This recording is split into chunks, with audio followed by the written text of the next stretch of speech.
Ahmadiyah, bunuh Ahmadiyah dimanapun mereka berada. Saudara. Allahu Akbar. Bunuh, bunuh, bunuh, bunuh. Gak apa-apa bunuh. Dari mana belanya? Ini namanya bela paksa. Lu merusak akidah gua. Udah bukan halal lagi, udah halal. Udah halal. Bukan main. Ahmadiyah halal deh aja untuk ditumpahkan. Nanti dibilang melanggar HAM, persetan kitab HAM, tai kucing kitab HAM. Kira-kira kita ingatkan. Jadi kalau Ahmadiyah nggak mau kembali kepada Islam, kita perangi atau tidak? Perangi Ahmadiyah, bunuh Ahmadiyah, bersihkan Ahmadiyah dari Indonesia. Allahu Akbar.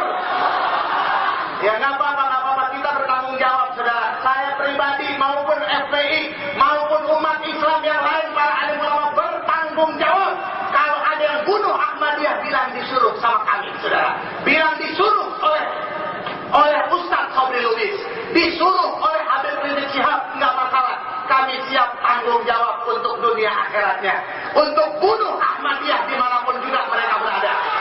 Allahu Akbar.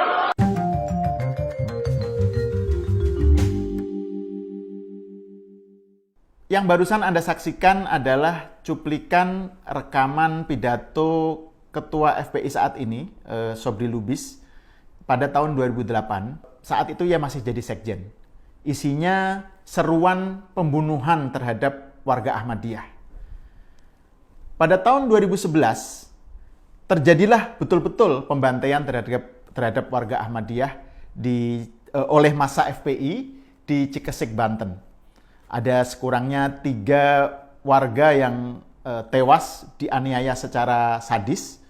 Kemudian sejumlah warga Ahmadiyah dipersekusi, diteror, diintimidasi, rumahnya dibakar, dirusak, ya, mobilnya dibakar.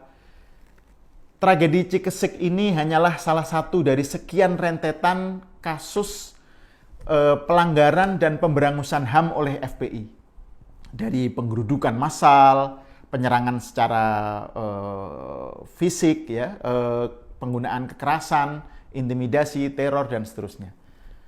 Dan ini ditambah oleh fakta bahwa sejumlah anggota FPI ternyata terbukti terlibat organisasi teroris. Gitu. Jadi Ketua Kompolnas, Benny Mamoto, baru-baru ini mengatakan ada 37 anggota FPI yang terkait dengan jaringan terorisme di negeri ini.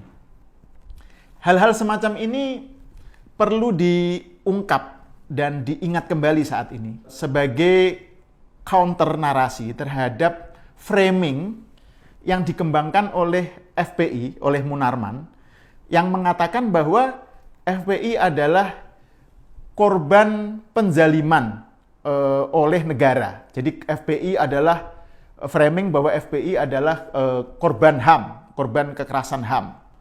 Dan ini dikaitkan dengan kasus penembakan terhadap 6 laskar FPI di jalan tol beberapa waktu yang lalu. Jadi Munarman bilang bahwa yang terjadi adalah extrajudicial killing. Nah, ironisnya, kalangan aktivis HAM dan pejuang masyarakat sipil, mereka begitu saja tergopoh-gopoh memvonis aparat dalam kasus penembakan tadi, ya, sebagai melakukan extrajudicial killing juga gitu. Jadi ini kayak semacam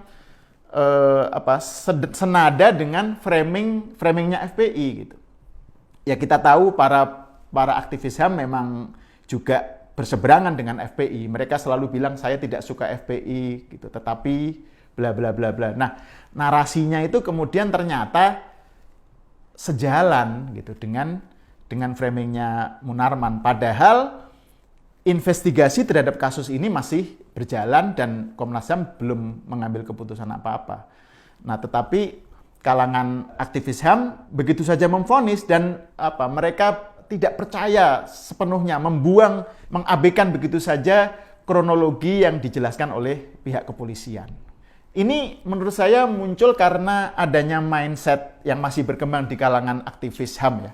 Bahwa ini mindset yang berkembang pada masa Orde Baru, bahwa negara itu otoriter, represif, dan karena itu aparatnya selalu bertindak otoriter. Dan setiap ada pergesekan dengan masyarakat, aparat negara pasti dalam pihak yang salah, pasti jahat gitu. Dan pandangan semacam inilah yang tampaknya masih dipakai gitu loh, ketika dipakai oleh kalangan aktivis untuk melihat penembakan apa yang terjadi di jalan tol tersebut gitu.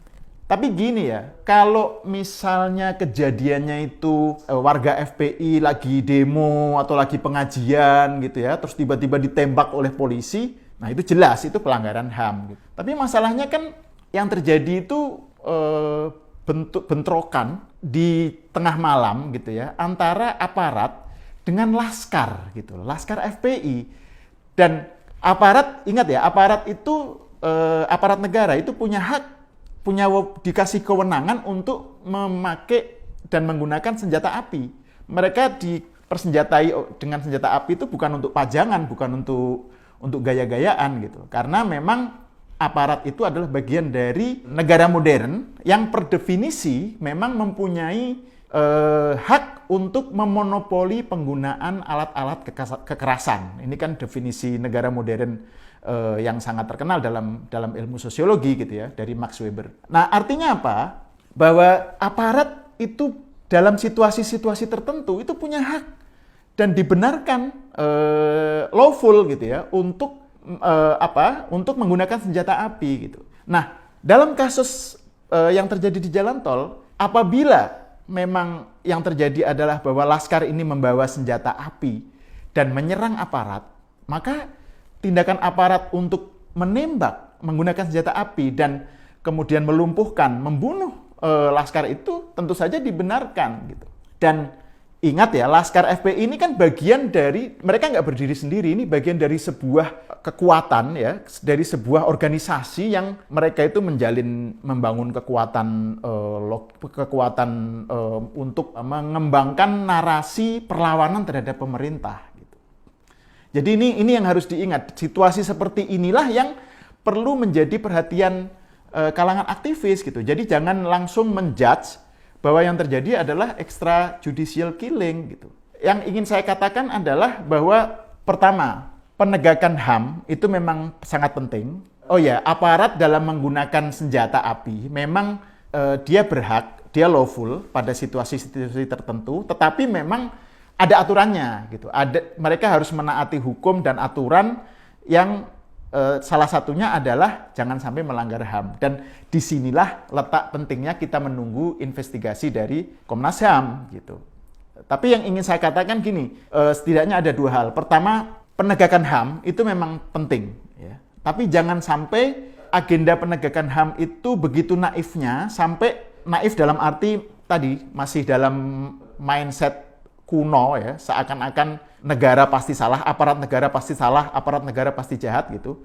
Itu kan mindset kuno, mindset zaman Orde Baru lah gitu. Nah, jangan sampai penegakan HAM itu kemudian karena mindsetnya keliru, itu kemudian dimanfaatkan oleh FPI gitu. Seakan-akan ini menjadi wacana, menjadi narasi yang dipakai oleh FPI untuk kepentingannya gitu. Yang kedua, jangan sampai penegakan HAM itu kemudian juga melemahkan sesuatu yang justru menjadi sangat penting sekarang ini.